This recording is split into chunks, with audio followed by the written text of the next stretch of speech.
지난 한 주간 미세먼지로 고생을 굉장히 많이 하셨죠. 미세먼지가 굉장히 많이 꼈을 때는 눈이 따가워서 눈물이 나는 경우가 많이 있더라고요. 하나님께서 우리가 워낙 안 울다 보니까 미세먼지라도 통해서 한번 울어볼 수 있도록 만드시는 것 아닌가 생각을 해볼 수가 있었습니다.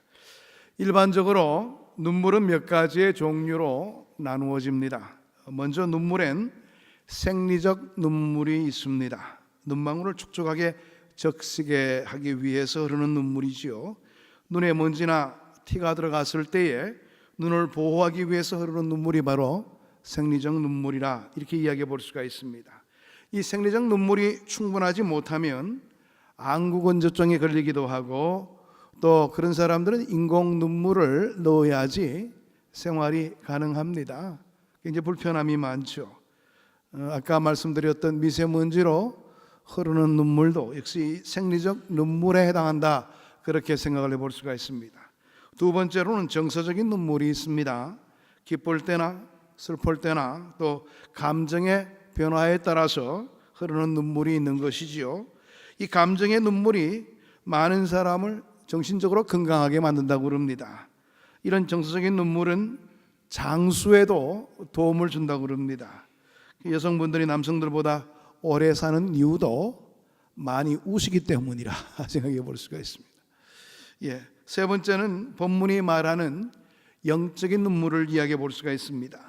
성경에 눈물을 표현하는 단어가 한 9가지 정도가 되는데요, 그 중에 본문 41절에서 말하는 우시다는 말은 원어로는 에클라우센이라는 말을 쓰게 되는데요, 이 에클라우센이라는 말은 슬퍼하고 비통해서 우는 것을 뜻하는 말입니다. 이 말은 복음서에 오늘 이 본문에서와 또 요한복음 11장 35절의 말씀에서 나사로의 죽음에 대해서 주님이 우셨을 때에 이 표현을 쓰기도 했습니다. 이 말은 강도에서 가장 우는 내용 가운데서는 강한 표현입니다. 그 내용이나 원인도 가장 신령한 눈물을 말하고 있다, 이렇게 이야기해 볼 수가 있습니다. 이는 예수님의 눈물이고 또 성령님의 눈물이요, 성령의 사람들이 흘리는 눈물을 말할 때 에클라우센이라는 말을 쓴다는 것이죠. 우리말에 단장이라는 말이 있습니다. 끈을 단자에다가 창자장자를 쓰지요. 이 단장이란 말이 생겨난 유래가 있죠. 옛날 중국의 진나라 환원이라는 사람이 촉을 정벌하러 가다가 한 지역을 지나가는데 한 병사가 원숭이 새끼를 잡아오게 됩니다. 그런데 그 어미 원숭이가 그 새끼를 찾기 위해서 울며 100여리 정도 따라왔다고 그래요. 마침내 새끼 원숭이가 있는 배에 오르게 되었는데, 그런데 그 어미는 그 배에 오르자마자 그 자리에서 즉사했다고 그럽니다. 이 병사들이 하도 이상해서 어미의 배를 갈라보게 되니까 창자가 다 끊어져 있더라. 그래서 아주 지독한 슬픔과 애통을 이야기하게 될 때에 단장의 슬픔이라 이렇게 표현을 하기도 합니다. 애통이란 말은 이처럼 말할 수 없는 큰 슬픔을 이야기할 때 애통한다, 그런 표현을 쓰는 것이지요. 오늘 우리가 살고 있는 이 시대는 울지 않을 것을 위해서 울고 울어야 할 것을 인해서는 울지 않는 아주 특이한 시대가 오늘날의 모습이라 이렇게 이야기해 볼 수가 있습니다. 그러면 우리 성도들이 흘려야 될 신령한 눈물은 어떤 눈물을 말하는 것일까요? 예수님께서 십자가를 지시고 골고다를 향하여 가실 때에 여인들이 뒤따르면서 울었습니다. 누가복음 23장 28절의 말씀을 보면 예수님께서 그 여인들을 향해서 이렇게 이야기합니다. 예루살렘의 딸들아, 나를 위하여 울지 말고 너희와 너희 자녀를 위하여 울라, 그렇게 말씀하셨습니다. 먼저 우리가 흘려야 될 신령한 눈물은 자신과 가정과 내 자식들의 영혼 상태를 살피며 흘리는 눈물이 있어야 된다는 것을 생각해 볼 수가 있습니다. 타성적인 눈, 아니한 눈으로 나를 바라보게 되면 항상 이만하면 좀 괜찮지, 그런 느낌이 들 때가 참 많습니다. 신앙생활도 영적인 상태도 남들만치 하고 있는 것 아닌가 이렇게 착각할 때가 많이 있는 것이지요. 그러나 어느 날 성령께서 내 눈을 열어서 나의 실체를 보여주실 때가 있습니다. 그 맑은 눈으로 나를 보게 되면 내가 지금까지 살아올 때 괜찮은 사람이라, 또 이 정도쯤 되면 그래도 문제가 없겠지 이렇게 생각했던 것이 다 얼마나 거짓된 것인가가 드러나게 되는 것이죠. 신앙에 대한 환상이 깨어지는 그런 아픔이 나타나게 되는 것입니다. 지금까지 자신이 자랑하던 그 모든 것이 얼마나 부끄럽고 추한 것인가를 비로소 발견해 볼 수가 있게 되는 것이지요. 자기 속에 있는 것은 죄뿐이요 보여줄 것은 허물밖에 없다는 것을 느껴 나갈 수밖에 없는 거예요. 그때 우리의 마음 속에는 눈물이 흘러나게 되는 것입니다. 바로 이 순간에 일어나는 행동이 바로 애통이라는 말로 표현될 수가 있다는 것이죠. 울어도 끝이 없고 옷을 찢고 마음을 찢어도 끝이 없는 그 비참한 상태를 애통이라 이렇게 표현해 볼 수가 있게 되는 겁니다. 애통은 자아가 깨어지고 부서지고 찢겨지고 불타는 순간에 느끼게 되는 아픔이라고 볼 수가 있는 것이지요. 세상에서는 내가 깨어지면 망한다는 그런 생각을 가지게 됩니다. 그러나 영적인 세계는 내가 깨어져야 살게 되는 겁니다. 눈물샘이 터지면 하늘이 보이게 되는 겁니다. 자가 깨어지면 내가 살고 가정이 살고 교회가 살고 나라가 살아나게 되는 그런 놀라운 은혜가 우리에게 주어지게 되는 것입니다. 일찍이 다윗은 시편 6편 6절의 말씀에서 이같이 이야기를 했습니다. 내가 탄식함으로 피곤하여 밤마다 눈물로 내 침상을 띄우며 내 혀를 적시나이다. 다윗은 바세바와의 관계를 통해서 하나님 앞에 자복하게 될 때에 얼마나 눈물을 많이 흘렸으면 오늘 이 시편 6편 6절의 말씀 보게 되면 내 침상을 띄울 정도로 눈물을 흘렸다고 그렇게 이야기합니다. 또 내 혀를 적실 정도로 눈물로 밤을 지새웠다고 고백하고 있는 것입니다. 자신의 죄로 인하여 눈물로 침상을 띄우고 아파하는 그런 모습을 이 다윗의 고백 속에서 찾아볼 수가 있게 됩니다. 베드로는 자신의 장단과 다짐이 무너지는 순간에 통곡하며 울게 되었지요. 평생토록 달게 울음소리를 들을 때마다 못난 자신을 돌아보면서 울었다고 합니다. 사도 바울은 하나님 앞에서 선을 행하고 싶어도 행할 능력이 없고 행하는 것마다 죄뿐인 자신을 발견하면서 마음속 깊이 울고 있는 모습을 보입니다.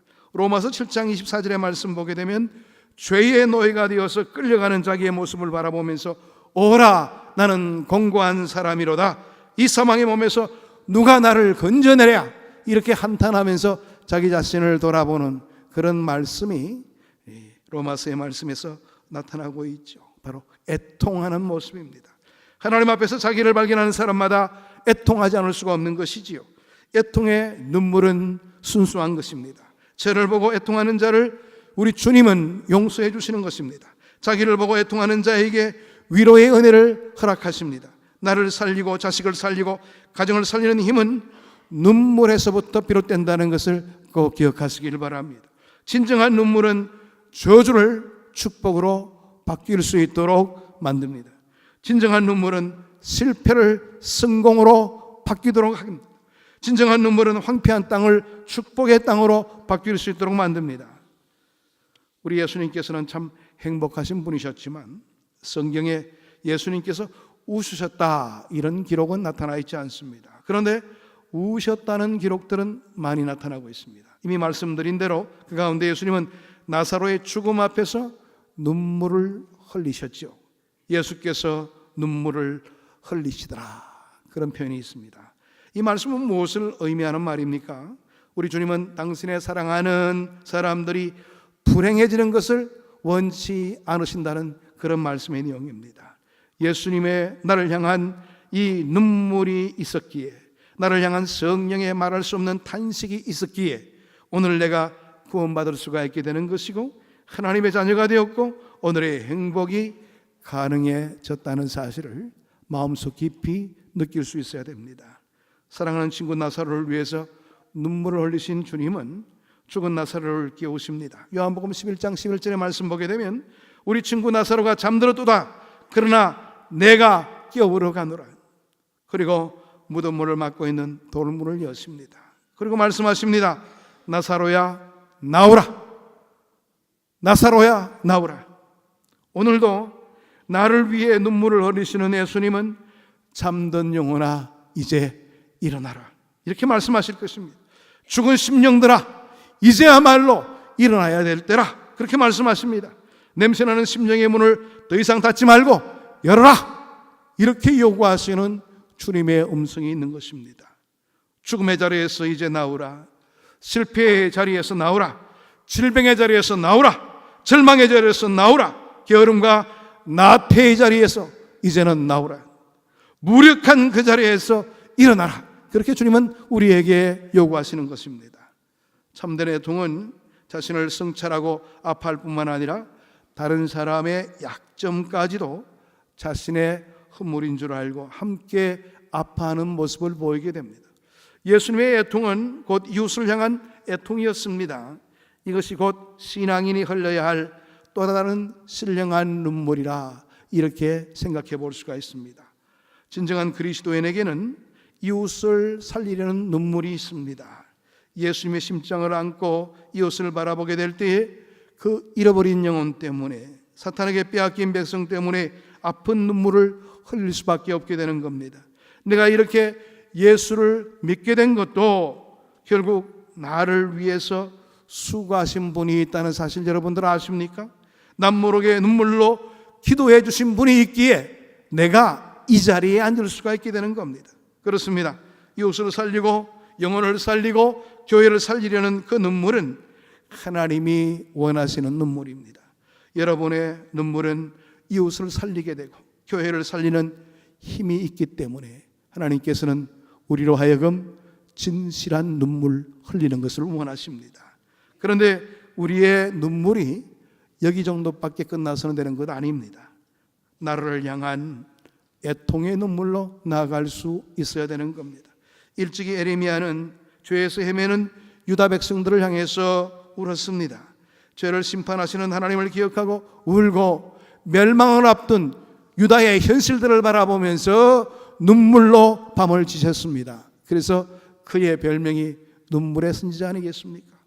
여러분, 사도 바울은 그치지 않는 고통이 있었는데 그것은 곧 동족의 구원을 위한 애통이었다고 그렇게 이야기했습니다.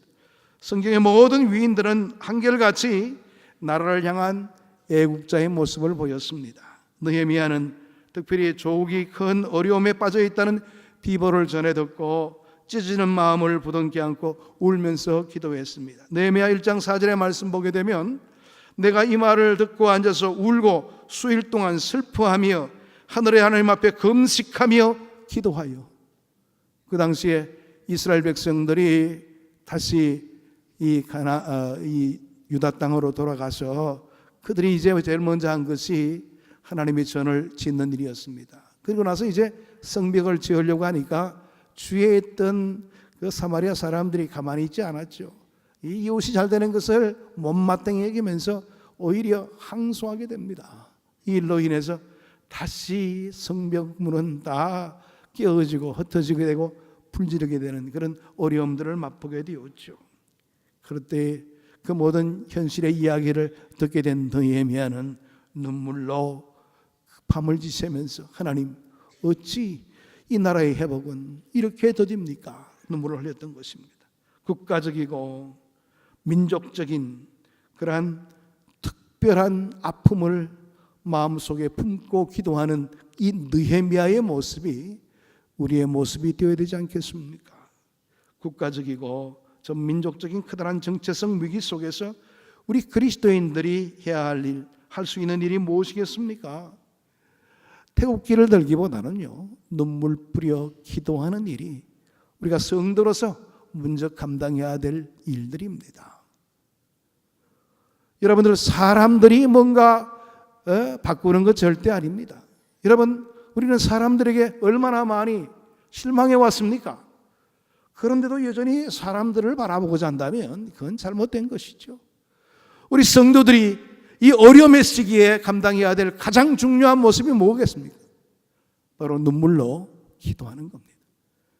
과거에 성경의 우리의 신앙의 선배들이 나라의 현실을 바라보면서 눈물로 기도했듯이 우리 또한 그런 모습으로 기도해야 되는 시기가 바로 지금입니다.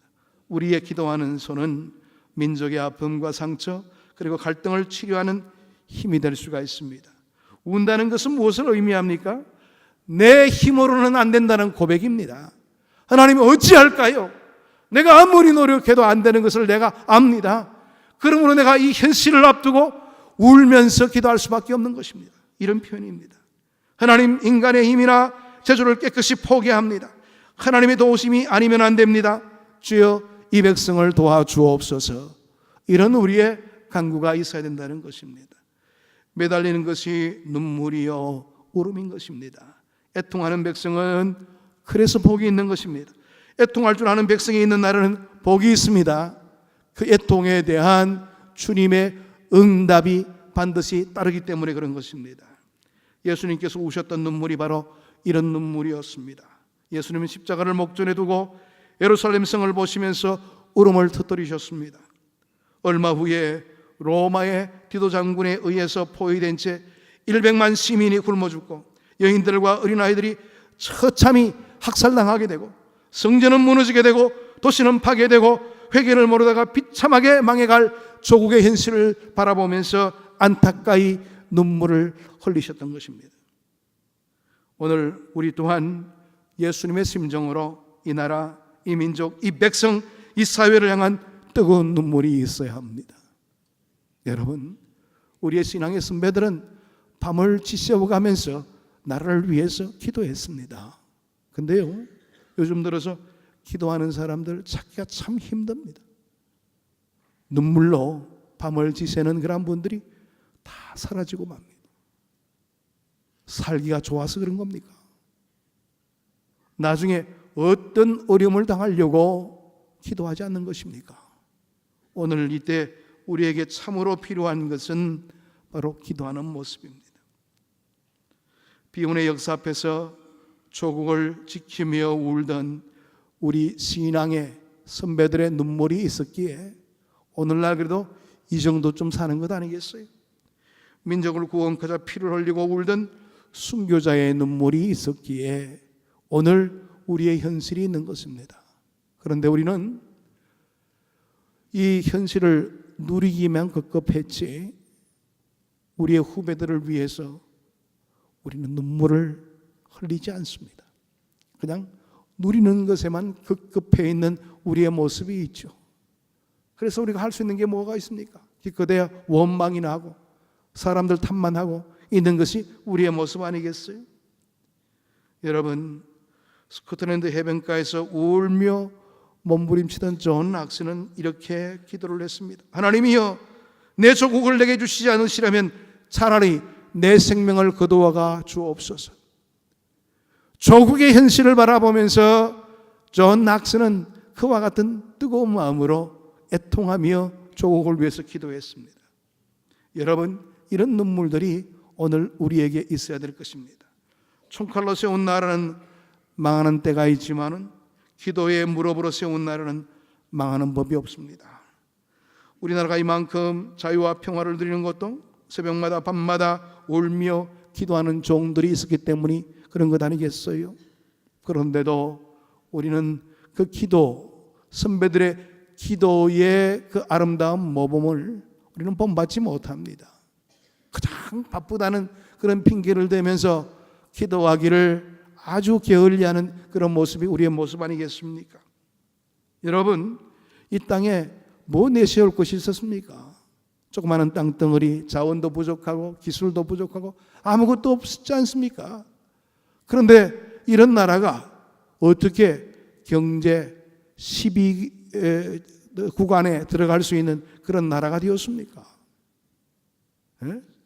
이런 나라가 되기까지는 그만큼 우리 선배들의 하나님을 향한 부르짖음이 있었기 때문에 이런 나라가 될 수가 있었던 것이죠. 하나님은 회개하지 않은 자를 구원하지 않듯이 애통의 눈물이 없는 자를 위로하시지 않습니다. 여러분이 잘 알고 있는 팔복 가운데서도 애통하는 자는 복이 있나니 그들이 위로를 받을 것이며, 애통하는 자에게 반드시 위로가 허락될 수가 있게 되는 것입니다. 애통하는 자에게 주시는 궁극적이고 완전한 위로는 천국에 있는 것이지요. 우리 모두 장차 이 땅에서 붙들고 있던 것 다 내려놓고 깜짝 놀랄 만한 시간에 주님 앞에 서게 될 것입니다. 천국, 그곳은 정말 눈물이 없는 곳입니다. 애통함이 없는 곳입니다. 그래서 더더욱이 이 땅에서 흘리는 눈물이 귀하고 힘이 있는 것입니다. 요한계시록 21장 4절의 말씀 보게 되면 모든 눈물을 그 눈에서 닦아주시리니 다시는 사망이 없고 애통하는 것이나 고가는 것이나 아픈 것이 다시 있지 아니하리니 처음 것들이 다 지나갔음이로라. 천국에 가게 되면 이제는 울 일이 없습니다. 이 땅에서 울어야 되는 거예요. 이 땅에서 진실한 마음을 가지고 주님 앞에 부르짖는 애통의 기도가 필요한 것입니다. 이 땅에서 자신을 위해, 이웃을 위해, 교회 비전을 위해, 나라와 민족을 위해 흘린 눈물만큼 맑은 영혼으로 주님 앞에 서게 될 날이 있을 것입니다. 이 땅에서 눈물을 많이 흘리면 흘릴수록 우리는 맑은 영혼을 안고 주님 앞에 설 수 있는 그와 같은 영광의 모습이 갖추어지게 될 것입니다. 여러분, 세상이 부러워서 우는 눈물이 아니라 세상을 구원하기 위한 눈물이 터져나야 합니다. 억울해서 우는 눈물이 아니라 내 안에 계신 성령님의 탄식 소리를 들으며 나 자신을 바라보면서 우는 눈물이 있어야 될 것입니다. 내 감정에 북받친 눈물이 아니라 예수님이 주시는 신령한 눈물을 흘릴 수 있어야 될 것입니다. 교회의 비전을 이루고 싶어서 몸부림치는 눈물, 내가 더 크게 쓰임받고 싶어서 몸부림치는 그 눈물이 우리 교회 안에도 한없이 쌓여야 될 것입니다. 이 시대 이 백성, 나라와 민족을 살리는 에스더, 또 느헤미야와 예수님의 눈물이 우리 성도들의 심장에서 터져나와야 될 것입니다. 바로 그때에 내가 살게 되고, 내 가정이 살고, 내 교회가 살고, 한국 교회가 살고, 인민족이 사는 그날을 보게 될 수가 있을 것입니다. 오늘 우리에게 필요한 것은 우리의 피로를 채우기 위한 간구의 기도보다도요, 절절히 우리의 현실들을 돌아보면서 애통해하는 그러한 기도가 필요한 시기입니다. 우리가 이 어려움들을 극복하지를 못한다면 우리는 항상 이 어려움 속에서 헤매는 자가 되고 말 겁니다. 정말 이 시대는 눈물이 필요한 시대입니다. 얼마나 우리가 안 울었으면 미세먼지를 통해서 울게 만들겠어요. 우리가 정말 자각을 해야 되는 거예요. 오늘 우리의 삶의 처지들을 냉철하게 바라보면서 신앙의 눈으로, 성령의 눈으로 바라보면서 나의 올바르지 못한 삶들을 바꾸어내고 하나님의 역사심을 기를 수 있는 그런 우리의 삶의 판단이 필요하다는 것입니다. 그렇게 되기 위해서 애통의 눈물이 있어야 되는 겁니다. 오늘 이 본문의 말씀을 깊이 있게 생각하면서 진정으로 주님 앞에 나아갈 때마다 부르짖고 간구하며 애통하며 기도할 수 있는 우리 모두가 되기를 축복합니다. 기도하겠습니다. 하나님 감사합니다. 오늘도 주의 말씀으로 우리의 삶을 일깨워 주시고 좀 험악한 시대를 살아가면서 우리에게 필요한 것은 애통의 눈물이라는 것을 다시 한 번 더 생각해 보게 됩니다. 아버지 하나님, 아직도 깨닫지를 못하고 세상살이에 급급하면서 오히려 나태와 원망만 있는 우리의 삶이 된다면 이제는 깨어나게 하시고 일어나게 하시고 주의 은혜의 자리에 임하여 뜨거운 눈물로 주의 은총을 바라할 수 있는 저희들이 될 수 있게 인도해 주옵소서. 예수 그리스도 이름으로 기도하옵나이다. 아멘.